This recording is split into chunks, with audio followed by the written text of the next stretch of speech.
अभी apex course में जिन बच्चों का भी जेई 2026 मेंस हुआ है वो बहुत सारे बच्चे मिले और मुझे रियलाइज हुआ उनमें से कितने बच्चे पेपर सिर्फ इसलिए खराब कर गए क्योंकि क्वेश्चन देख के वो थोड़ी देर को पैनिक कर गए क्योंकि वो वैसा नहीं दिखा जैसा उन्होंने पढ़ा है।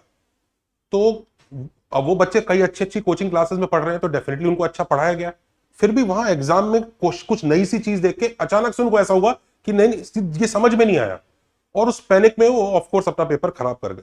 हम एपेक्स कोर्स में उस पैनिक को ही खत्म करने की कोशिश कर रहे हैं हम, लेकिन मैं आपको इस वीडियो के थ्रू भी ये बताना चाह रहा हूं कि पैनिक अगर कभी एग्जाम में हो किसी क्वेश्चन को देख के ये क्या आ गया है तो उस वक्त आपको किस तरह से उसको हैंडल करना चाहिए।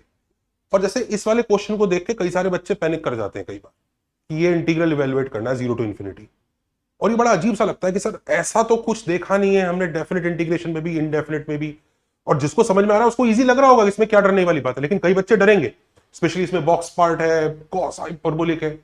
तो सबसे पहले देखो क्वेश्चन दिखा, परेशान हो रहे हैं हम, घबराइए नहीं, इस वीडियो को एंड तक देखिए क्योंकि पर्पस इस खाली क्वेश्चन नहीं है, हमें सोचना कैसे है वो मैं आपको बताना चाह रहा हूं। तो जैसे ये क्वेश्चन है ये मैंने देखा, इसमें सबसे पहली अजीब चीज मुझे क्या नजर आ रही है, कॉस हाइपरबोलिक एक्स, क्योंकि उसके बारे में हमने ज्यादा कुछ पढ़ा नहीं होता। पर मैं इतना भी बेवकूफ नहीं हूं कि कॉस हाइपरबोलिक एक्स की मुझे डेफिनेशन ना पता। तो जैसे आप देख रहे हो कॉस हाइपरबोलिक एक्स की मुझे डेफिनेशन पता है, ई की पावर एक्स प्लस ई की power minus x by two, यही होती है डेफिनेशन। तो मेरे को अगर कॉस हाइपरबोलिक एक्स के बारे में ज्यादा नहीं पता तो मैं बस इसी को सब्सटीट्यूट कर देता हूं, that should be my first idea. तो मैंने तुरंत इसको सब्सटीट्यूट किया। अब ये थोड़ा कम अजीब लग रहा है, अब न्यूमरेटर अच्छा लग रहा है, बस डिनोमिनेटर में एक्स फैक्टोरियल परेशान कर रहा है, बॉक्स एक्स फैक्टोरियल। अब बॉक्स एक्स फैक्टोरियल में परेशान कर रहा है बॉक्स एक्स पहली बार, फिर उसका फैक्टोरियल। तो एक बार जरा बॉक्स एक्स को देखते, कोई तरीका है बॉक्स एक्स को हटाने का? तो बॉक्स एक्स को हटाने का जो हमारे पास तरीका है वो है, पर उसके लिए हमें पता होना चाहिए एक्स की रेंज क्या है। तो जैसे फॉर एग्जाम्पल 0 से 1 है अगर एक्स तो बॉक्स एक्स 0 हो जाएगा, 1 से 2 है तो बॉक्स एक्स 1 हो जाएगा, 2 से 3 है तो बॉक्स एक्स 2 हो जाएगा। तो इसका मतलब कुछ सर्टेन सेक्शंस में बॉक्स एक्स एक वैल्यू देगा जो कि कांस्टेंट होती होगी, तो हमें उन सेक्शंस में इंटीग्रल को तोड़ लेना चाहिए। तो हम तुरंत उस इंटीग्रल को ब्रेक करने के लिए सबसे पहले, अब ये इंफिनिटी तक जा रहा है तो ऐसे कहां तक तोड़ते फिरेंगे, तो हमने सबसे पहले इस इंटीग्रल को रीडिफाइन किया कि यहां पे एक नंबर n रखा और n जो है टेंडिंग टू इंफिनिटी है, और अब हम 0 to 1, 1 to 2 ऐसे करके इस इंटीग्रल को हम ब्रेक करेंगे, 0 to 1, 1 to 2, और इसी पूरे को हमने एफ एक्स मान रखा है, this is our f x. तो 0 to 1, 1 to 2, 2 to 3 और ऐसे करते करते करते n-1 से n तक गाड़ी चली जाएगी और n टर्म्स होंगी इसमें। अब आगे किस तरह से हैंडल किया जाए? भाई आगे इस तरह से हैंडल किया जाए कि ये क्वेश्चन तब हो पाएगा जब हम इस सीरीज का समीशन निकाल पाएंगे। अब ये सारे इंटीग्रल अलग है, 0 to 1, 0 to 1, 1 to 2, क्या किसी तरह से इसको 1 to 2 को 0 to 1 बनाया जा सकता है? हाँ, अगर मैं x को 1 + t सब्सटीट्यूट कर दूं तो ये ऐसा बन जाएगा integral 0 to 1 f of 1 + t dt। और क्योंकि t एक डमी वेरिएबल है, t को हम बाद में x से रिप्लेस कर सकते हैं। इस चीज को हमने झाड़ू और पोचा नाम के अपने इंटीग्रल वाले पार्ट में बहुत अच्छे से कवर किया है, सब्सटीट्यूशन ही है यहाँ पे, लेकिन वहां पे और डिटेल में काफी चीजें कवर की गई हैं, एक बार वो देख लीजिएगा।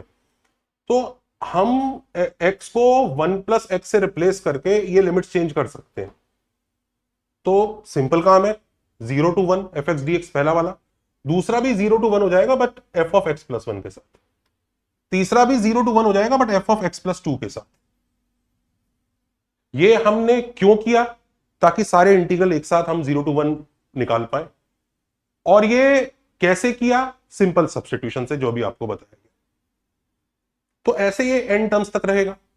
एक बार जरा इसको कंबाइन कर देते हैं, सारे के सारे इंटीग्रल को एक साथ लेके F of x plus F of x plus 1 plus F of x + 2 till F of x plus n-1 तक रहेगा। आगे क्या करना चाहिए? अब एफ ऑफ एक्स की डेफिनेशन, क्योंकि हमने एफ ऑफ एक्स किसको लिया था?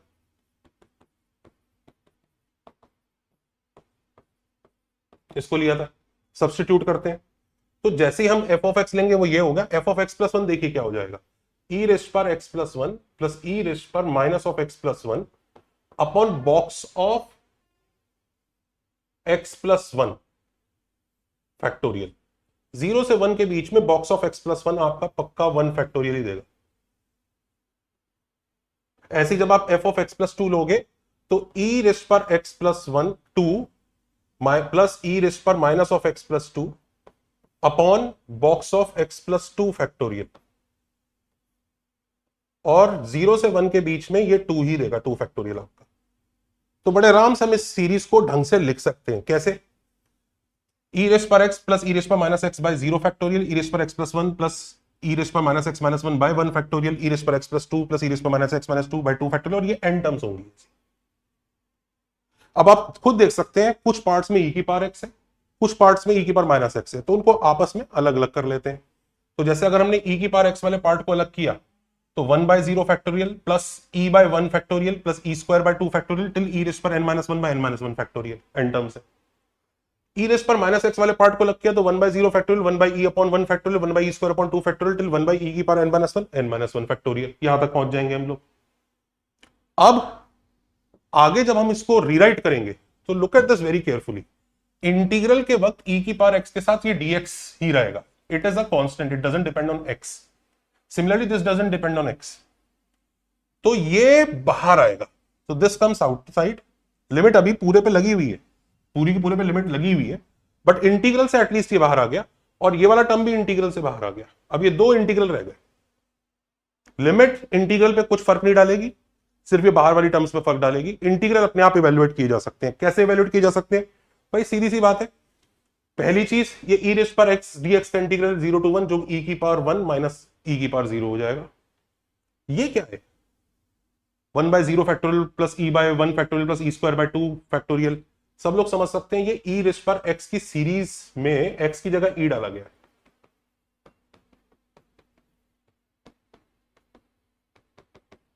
और क्योंकि जब आप लिमिट टेंडिंग टू इंफिनिटी कर रहे हैं, तो ये इंफिनिटी तक चली जाएगी। तो ये e रेस पर e है। और सिमिलरली देखो ये क्या है, इसमें x की जगह 1 बाई e डाला गया, तो ये e रेस पर 1 बाई e है। और ये इंटीग्रल बड़े आराम से हम निकाल ही सकते हैं। सारी टर्म्स को एक साथ कंबाइन करेंगे, ये आंसर हमारा आ जाएगा। तो सोचिए, हम शुरू में क्वेश्चन देख के घबरा रहे थे, जस्ट बिकॉज कि हम सोच रहे थे हमारे किसी टेम्पलेट में फिट ही नहीं हो रहा है। भाई टेम्पलेट वाले क्वेश्चन एडवांस में तो आते ही नहीं है। आपको क्वेश्चन देख के फिगर आउट करना होगा क्या कहना चाह रहा है, इसको मैं अपने बेसिक आइडिया से ही कैसे अप्रोच कर सकता हूं। इसलिए आपको प्रैक्टिस भी कंसेप्चुअल लेवल पे करनी है। इस तरह से नहीं कि ऐसा क्वेश्चन आया वैसा क्वेश्चन आया, उससे मतलब नहीं है। आपकी थॉट प्रोसेस बिल्डअप होनी चाहिए। इसी से मिलते जुलते कुछ क्वेश्चन, अच्छा मैं एक बता दूं, बिवेयर 0 टू इंफिनिटी वाला इंटीग्रल था ये। इसमें जो ऊपर वाली लिमिट थी वो कोई नेचुरल नंबर नहीं थी, पर मैंने n को नेचुरल नंबर लेके limit n tending to infinity करके किया है।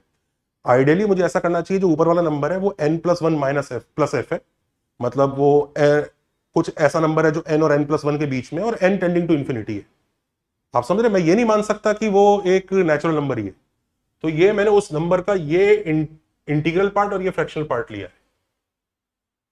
ऐसे करना चाहिए एक्चुअली। फिर भी मेरा आंसर कैसे आ गया, मैं आपको बताता हूं क्यों आ गया। क्योंकि ये जो है मुझे इवेलुएट करना है आई, ये इससे बड़ा होगा अगर मैं खाली n-1 तक लेता तो, और इससे छोटा होगा अगर मैं n तक चला जाता तो। और आप दोनों केसेस में आंसर निकालेंगे तो आपका आंसर सेम ही आएगा, क्योंकि आप ultimately limit n tending to infinity कर रहे होंगे, तो इसमें भी कर रहे होंगे, इसमें भी कर रहे होंगे।